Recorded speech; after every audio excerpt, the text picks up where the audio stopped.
Next తో IT job పక్కా 5 lakhs challenge program లో చేరండి. కేవలం 100 రోజుల్లో జాబ్ తెచ్చుకోండి. నేను ఇప్పుడు ఏం చేయాలరా? కాళ్ళు చేతులు ఆటలేదు, దడొచ్చేస్తుంది. మీరు అదృష్టవంతులు. నా కళ్ళు ముక్కు చెవులకు కూడా దడొచ్చేస్తుంది. సార్ మీకు ఎన్నిసార్లు చెప్పాలి? మీ బిడ్డ తల్లిగా రమ్మంటున్నారు. సరే వస్తున్నాను పద. సార్ మూన్ వెళ్ళిపోయి సన్ వచ్చేసేలా ఉందంట సార్. మీ హనీమూన్ వైఫ్ గారు మిమ్మల్ని పిలుస్తున్నారు.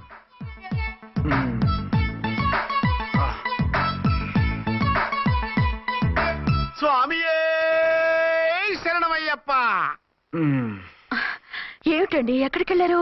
తెల్లారిపోతుంది కదండి. అదే నీకు తెల్లారిపోతుంది, నాకు చల్లారిపోయింది. చల్లారిపోవడం ఏమిటి? అదే సడన్ గా మా ఎస్పీ గారు వచ్చారు. ఆయన వస్తే మీకేమిటి? మీరు లీవ్ లో ఉన్నారుగా. అది దిక్కుమాలిన ఎమర్జెన్సీ సర్వీస్ కదా, లీవ్ లో ఉన్నా డ్యూటీలో ఉన్నట్టే. అదిగో ఆయన ఫోన్. హలో, నేను రామకుంటునండి. నమస్తే సార్, చెప్పండి. నాకు నమస్తే సార్. నేను మీ హెడ్ కానిస్టేబుల్ ని. టెర్రరిస్టా? ఇక్కడ ఉన్నాడా? పట్టుకోవాలా? టెర్రరిస్టులు పట్టుకోవడమే సార్. నేను రామకుంటుని. మీకోసం అర్చనమ్మ గారు కార్యాలంతా తిరుగుతున్నారు సార్. తెలుసు సార్. ఇప్పుడు వెళ్ళి వాళ్ళని ఎలా పట్టుకోమంటారు? నా దగ్గర AK-47 కూడా లేదు. AK-47? ఓ అమ్మో, ఇద్దరు పెళ్ళ షాకీనికి మెంట్లెక్కినట్టుంది. రైటే, ఈ నైట్ మాకు ఫస్ట్ నైట్ సార్. మంచి మూడ్ లో కూడా వచ్చాం. మీరు ఇప్పుడు ఇలా చెప్పడం ధర్మమా సార్? అనుమానం లేదు, గ్యారంటీగా ఈయన క్రాక్ వచ్చేసింది. అలాగే, వెంటనే బయలుదేరి వస్తున్నాను. మళ్ళీ ఎక్కడికండి? అదే ఎవరో టెర్రరిస్ట్ పట్టుకోవాలంట. మిమ్మల్ని రమ్మంటున్నాడు. కరెక్ట్ గా క్యాచ్ చేసావు. నేను వెళ్ళి రానేనని చెప్పొస్తాను, నువ్వు అప్సెట్ కాకుండా కూర్చో. ఓకే?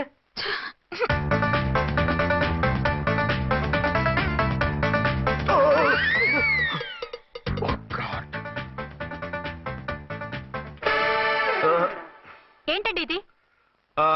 ఏంటి? 2 సంవత్సరాల తర్వాత ఎంతో ఆశగా వస్తే 2 నిమిషాలైనా నాతో ఉండకుండా వెళ్ళిపోయారు. అదే మా ఎస్పీ గారు వచ్చారు. ఎవరు? షారుఖ్ ఖాన్ గారా? కాదు, ఆమీర్ ఖాన్ గారు. ఏదో అర్జెంట్ కేసు అంట. 4 రోజుల పాటు నో కేసెస్, ఓన్లీ కిస్సెస్. అయితే ఉండు, ఇప్పుడే సెలవు కావాలని చెప్పేసి. Excuse me sir. What sir? ఇది 5 స్టార్ హోటల్. మీరు ఆ రూమ్ లో ఒక ఆవిడ్ని, ఈ రూమ్ లో ఒక ఆవిడ్ని పెడితే కుదరదు. మరి వేరే రూమ్ లో ఏమైనా ఇస్తారా? సారీ, ఇక్కడ 2 AC 3 AC రూములు ఇవ్వరు. అందుకని ఒకే రూమ్ లో పెట్టమంటారా? అది అసలు కుదరదు. సి సార్, ఇది ఫ్యామిలీస్ దిగే హోటల్. అందుకనిగా ఫ్యామిలీస్ తో వచ్చాను.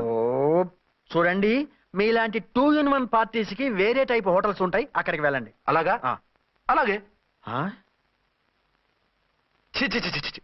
పెద్ద ఉద్యోగం రిజైన్ చేసి పారేసి వెళ్ళి ట్యాంక్ బండ్ మీద మామిడి తాండ్రా మ్యాంగో జెల్లీ అని అమ్ముకోవడం బెటర్. ఏమైంది? ఏమైందా?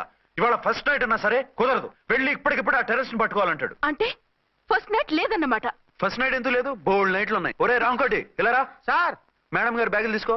అలాగే. నువ్వు వాడు కూడా హైదరాబాద్ వెళ్ళిపో. నేను ఈ టెర్రస్ సంగతి చూసుకుని 2-3 రోజుల్లో వచ్చేస్తానుగా. బుద్ధి లేక పోలీస్ డిపార్ట్మెంట్ మనిషిని చేసుకున్నాను. మమ్మీ ఆకలేస్తుంది. సరే ఉండు, కిందికి వెళ్ళి ఏదైనా తీసుకొస్తాను.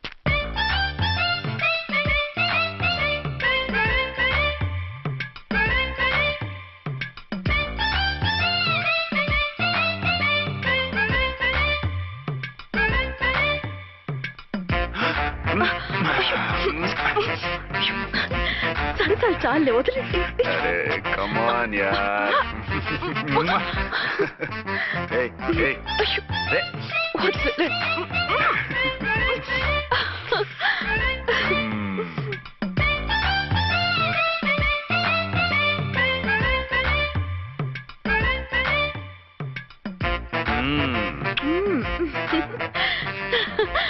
రూమ్ లో కామ్ గా ఉండి లిఫ్ట్ లో రెచ్చిపోతున్నారు ఏమిటి? వెళ్ళిపోతున్నావుగా, ఎమోషన్ కంట్రోల్ చేసుకోలేకపోయాను. అయితే ఉండిపోనా? అమ్మమ్మ వద్దు, వెళ్ళిపో. Hello hello. మా రూమ్ ఖాళీ చేస్తున్నాం. ఏ రూము? ఏ రూమ్ ఏంటి? మా రూమే. మరి 206? 206 ఎవరిదండి? 206 మా ఎస్పీ గారిది. ఆ రూమ్ కూడా ఖాళీ చేస్తున్నాం. రండమ్మా, కార్ రెడీగా ఉంది. బయలుదేరు. త్వరగా వచ్చేయండి. బాయ్. అమ్మయ్యా, ఓ పని అయిపోయింది. అదేంటి నువ్వు కూడా బ్యాగ్ సర్దేస్తున్నావు? నువ్వు కూడా ఏంటి, ఇంకెవరన్నా సర్దుతున్నారా? అదే మా బాస్ ఆమీర్ ఖాన్ గారు, ఆయన కూడా ఇప్పుడే బ్యాగ్ సర్దారనమాట. మనం ఇంటికి వెళ్ళిపోదాం. ఇప్పుడా? తను ఇప్పుడే వెళ్ళింది. తనెవరు? అదే మా బాస్. వెళ్ళింది అంటున్నారు. అబ్బే డీ కాదు, డూ. వెళ్ళాడు.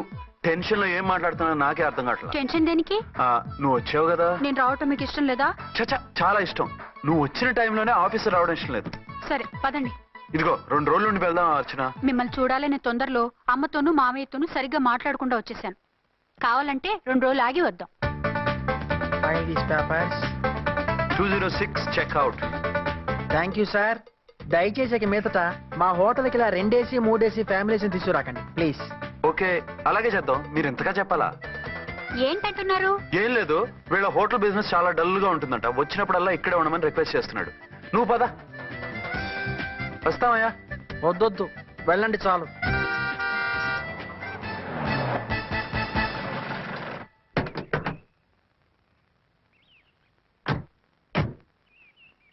ఏంటలా సీరియస్ గా ఉన్నారు? కామెడీగా ఉండలేక. ఏమైంది? మాకేం కాలేదు, మీకే ఏమైనా? మాకేమవుతుంది? అదే మన ప్రయాణం గురించి వరి అవుతున్నట్టున్నారు కదా నాన్న? అవునా? బాగారు బాగారు రే అల్లుడు గారు, అప్పుడే వచ్చారేంటి? అర్జెంట్ పని ఉండి వచ్చేసాను. మరి మా అమ్మాయిది? మీ అమ్మాయ కాన్వెంట్కి వెళ్ళింది. కాన్వెంట్ కా? ఎందుకు? ఎందుకంటే చదువుకోవడానికి. ఈయనెవరు? ఈయనకి మామయ్యని. దూరం, బాగా దూరం చుట్టాం. దూరం ఏంటి, బాగా దగ్గర అయితేను. మా అమ్మగారి, తమ్ముడు గారి, పెదనాన్న గారి, బావగారి, బావమరిది, తోడలుడివి. నువ్వెలా దగ్గర అవుతావయ్యా? మాట్లాడుకుని ఊనం. అంత దూరం. మీరు చెప్పిన వరుస అయితే ఈయనకి మామయ్య ఎలా అవుతారు? పెదనాన్న అవుతారు కదా. అబ్బే మామయ్యని నేను. మధ్యలో వరుస ఎక్కడో వరుస తప్పి రిలేషన్ రివర్స్ అయింది. నాకు తెలిసి ఎప్పుడు మన ఇంటికి రాలేదు ఈయన. అది మీరు వెళ్ళిన తర్వాత ఒక బలమైన సిచ్యువేషన్ లో రిలేషన్షిప్ కలుపుకున్నారులేమ్మా. అది బేబీ, ప్రయాణంలో అలసిపోయి వచ్చుంటావు, వెళ్ళి స్నానం చేసిరా. పదమ్మా. అల్లుడు గారు, ఏమిటిదంతా? మా అమ్మాయి ఏది? నా జేబులో ఉంది. తీసుకోండి తీసుకోండి, ఉరకండి. మా అమ్మాయిది ఓ చంపేస్తున్నారు. మీ అమ్మాయిని ఇక్కడే హోటల్లో భద్రంగా ఉంచాం. అమ్మాయి హోటల్లో ఉంది. మరి ఈ అమ్మాయి ఎవరు? మీ అమ్మాయికి సవతి. ఆ రోజు వద్దు వద్దు అంటే పెళ్లి చేశారు. కనీసం ఆ నిజాన్ని ఝాన్సీకి చెప్పుంటే ఈ రోజు ఇన్ని ఇబ్బందులు వచ్చే కాదు కదా. జరిగిన దాని గురించి బాధపడటం ఎందుకు? జరగాల్సిన దాని గురించి ఆలోచించు. 2 ఏళ్లు ఎన్నో కష్టాలు పడి ఎంతో ఆశతో వచ్చింది నా కూతురు. దానికి మాత్రం న్యాయం చేసి ఏ బాధ కలగకుండా చూడండి. అంటే నా కూతురికి అన్యాయం చేసి బాధ కలిగేది చూడమనా? అది కాదు బావగారు. మరి మీ మాట అలాగే ఉంది వదిన గారు. మీ అమ్మాయికి న్యాయం చేయమంటున్నారు, మరి మా అమ్మాయిని ఏం చేయమంటారు? మీరు క్యాచ్ చేయట్లేదు కానండి. ఇక్కడ ఒక చిన్న పాయింట్ ఉందండి. ఏంటంటే మీ అమ్మాయికి న్యాయం చేస్తే ఆవిడమ్మాయి అన్యాయం అయిపోద్ది, ఆవిడమ్మాయికి న్యాయం చేస్తే మీ అమ్మాయి అన్యాయం అయిపోద్ది. పోనీ ఇద్దరికి న్యాయం చేస్తే మీ కొడుకు అన్యాయం అయిపోతాడు. రాయరు, ఇప్పుడు నా కూతురు గతి ఏంటి? నువ్వెందుకయ్యా ఏడుస్తావు? నా కూతురు జీవితం నాశనం అయిపోతుంటే నేను కాక మా పక్కింటి వాడు ఏడుస్తాడా? పరిస్థితిలా వస్తుందనే ఝాన్సీకి నాకు శోభనం జరగకుండా చేశాడు దేవుడు. చివరికి నా కూతురుగా ఆ సుఖం కూడా దక్కలేదా? సంతోషించు, నీ కూతురుగా సుఖం దక్కితే నీకు దుఃఖం దక్కేది. ఇప్పుడైతే పెళ్ళైనా కన్యగానే ఉంది కాబట్టి నీ కూతురికి మళ్ళీ పెళ్లి చేయొచ్చు. ఏం వేళకోళంగా ఉందా? ఒకసారి తాడి కట్టించుకున్న తర్వాత దాన్ని మళ్ళీ ఎవడు చేసుకుంటాడు? హనీమూన్కి వెళ్ళొచ్చాక అది ఇంకా కన్య అంటే ఎవడు నమ్ముతాడు? అయితే నన్నేం చేయమంటారు? ఒక పెళ్ళానికి 2 భర్తలు ఉంటే తప్పు గాని ఒక మొగుడికి 2 భార్యలు ఉంటే తప్పు కాదు. కాబట్టి ఇద్దరితోనూ కాపురం చేయమంటారా? చస్తే చేయను. నేను మనస్ఫూర్తిగా ప్రేమించింది, పెళ్లి చేసుకుంది, కాపురం చేసింది అర్చనతోనే.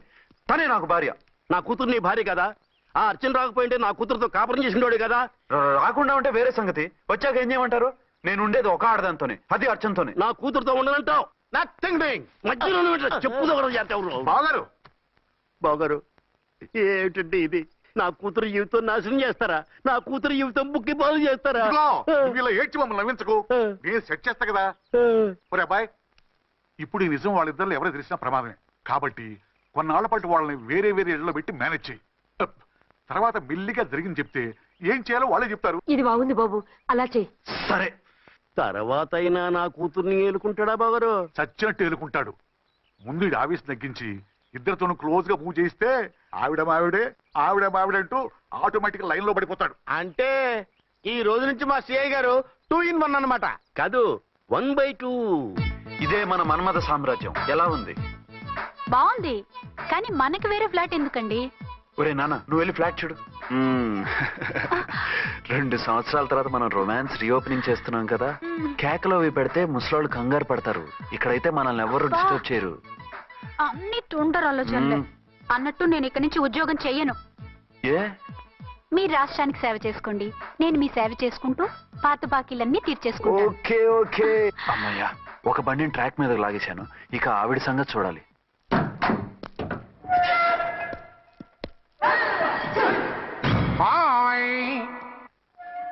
ఏ తల్లి కన్న బిడ్డలమో ఒకే సెల్లో 2 ఏళ్లు కలిసి పెరిగాం. మన ఈ జైలు బంధం కలకాలం ఇలాగే కంటిన్యూ అవ్వాలి తంబి. అట్లనే భయ్యా. ఇప్పుడు నీ ప్రోగ్రామ్ ఏంటి? రౌడీజంగా మస్తు బద్మాష్ పనులు చేసిన ఒక్కసారి కూడా పోలీస్ స్టేషన్ మెట్లెక్కలే. అట్లా సుంటి నా రౌడీజం కి బిస్కెట్ తినిపించి నన్ను జైలుకు పంపించిన ఆ లేడీ ఎస్ఐని దాని మొగుణ్ణి ఖతం చేస్తా. ఆ తర్వాత నా మరుదల్ని ఎత్తుకపోయి రాక్షస వివాహం చేసుకుంటా. నీ ప్రోగ్రామ్ ఏంటి? పసుపు పారాని ఆరక ముందే నా 7వ పెళ్లిని చెడగొట్టి కొత్త పెళ్ళానికి పాత పెళ్ళాలకి నన్ను మొగుణ్ణి కాకుండా చేసిన ఆ లేడీస్ లీడర్ ఎవరో కనిపెట్టి దాన్ని స్మాష్ చేయాలి.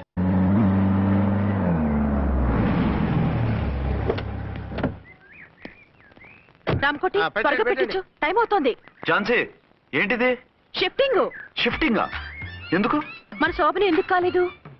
హనీమూన్ లో ఎస్పీ గారి ప్రాబ్లము, ఇక్కడేమో ముహూర్తం ప్రాబ్లము. ఆ ప్రాబ్లమ్స్ కి ప్రాబ్లమే వాస్తు. ఈ ఇల్లు వాస్తు ఏవి బాగోలేదంట. ఇక్కడుంటే ఈ జన్మలో శోభనం జరగదంట సిద్ధార్థ్ గారు చెప్పారు. అందుకని వాస్తు బాగున్న మంచి ఫ్లాట్ చూసాం. ఫ్లాటా? ఎక్కడ? డౌన్ కూడా కీర్తి అపార్ట్మెంట్. అదేనండి మన 1 టౌన్ ఫ్లాట్. ఓరి నాయనో, అక్కడ 1 టౌన్ ఫ్లాట్ ఏంటి? అదే మా 1 టౌన్ దగ్గర ఫ్లాట్స్. అంత చండాలమైన ఫ్లాట్స్ ఈ హైదరాబాద్ లోనే లేవు. పైగా ఆ ఏరియా చాలా బ్యాడ్. ఊరుకోండి, ఏరియా బ్రహ్మాండంగా ఉంటుంది. ఈ సిటీలో ద బెస్ట్ ఫ్లాట్స్ అవి. అది కాదు ఝాన్సీ, అక్కడ గొడవలు చాలా ఎక్కువ జరుగుతాయి, రౌడీలు కూడా ఎక్కువ. పోలీస్ ఆఫీసర్ అయ్యుండి రౌడీలకి భయపడతారేమిటి? ఆయన భయపడేది రౌడీలకు కాదు, పెళ్ళాలకి. పెళ్ళాలక? అదే, పోలీసులు రౌడీలకు మొగులు కదా, అప్పుడు రౌడీలు పోలీసులు పెళ్ళాలిగా, అదన్నమాట. భలే కవర్ చేశారండి. కవర్ చేశారా? అదే క్లారిఫై చేశారు అనబోయి కవర్ చేశారన్నాడు. ఝాన్సీ, మనం వేరే ఏదైనా ఫ్లాట్ కి షిఫ్ట్ అవుదాం. నో, ఆ ఫ్లాట్ నాకు బాగా నచ్చింది. ఈ విషయంలో మీరు ఏం చెప్పినా నేను విన్ను. రండి. రేయ్, ఏంట్రా ఈ గొడవ? ఫ్లాట్స్ లో పెళ్ళాల ఫైట్, అపార్ట్మెంట్స్ లో క్లైమాక్స్ రండి. అసలు నువ్వు ఏదో ఒకటి చెప్పి ఆపపోయావు. అవును, ఈ పెద్ద వాళ్ళు ఎక్కడ చచ్చారు? అదివో అల్లదివో త్రివరివాసము 10,000 శేషుల పడగలమయము. అదివో స్వామి శరణమయ్యప్ప, స్వామి శరణం అయ్యప్ప శరణం, స్వామి శరణం అయ్యప్ప శరణం, స్వామి శరణం అయ్యప్ప శరణం. బుద్ధం శరణం గచ్చామి, ధర్మం శరణం గచ్చామి. ఆ గెటప్లేంటి, ఆ సాంగ్ ఏంటి? ఇక్కడే ఉండి మీ టెన్షన్లు చూస్తుంటే మాకు హార్ట్ అటాకులు వచ్చేట్టున్నాయి. అందుకని మేము కాశీయాత్రకు వెళ్తున్నాం. ఏమండి, వెళ్దామా? కాశీకా? కాదు, ఫ్లాట్ కి. ఇప్పుడు అర్జున్ దగ్గర ఝాన్సీని ఎలా తీసుకెళ్ళను, ఎలా మేనేజ్ చేయను? అది అర్థం కాకనే కదా ఈ తీర్థయాత్రల నిర్ణయం తీసుకుంది. వారిద్దరికి ఇద్దరి పెళ్ళాల మీద వచ్చిన సినిమాలన్నీ చూపించు.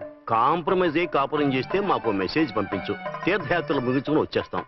లేదంటే ఈయన కూడా గట్టెప్పేసుకుని అట్టే వచ్చేయమంటారా? అంతే కదా మరి. కాశీకి పోదాము రామ హరి, గంగ తీర్థము తెద్దాము రామ హరి, గంగ తీర్థము. చేద్దాము. మా సిఐ గారిని ఇండియా పాకిస్తాన్ మధ్య కాశ్మీర్ లో వదిలేసి వెళ్ళిపోతారా సార్? ఇక తప్పేదే ఉంది. నడిపించు నానావా నడి సంద్రమున దేవా అని పాడుకుంటూ వెళ్ళిపోండి.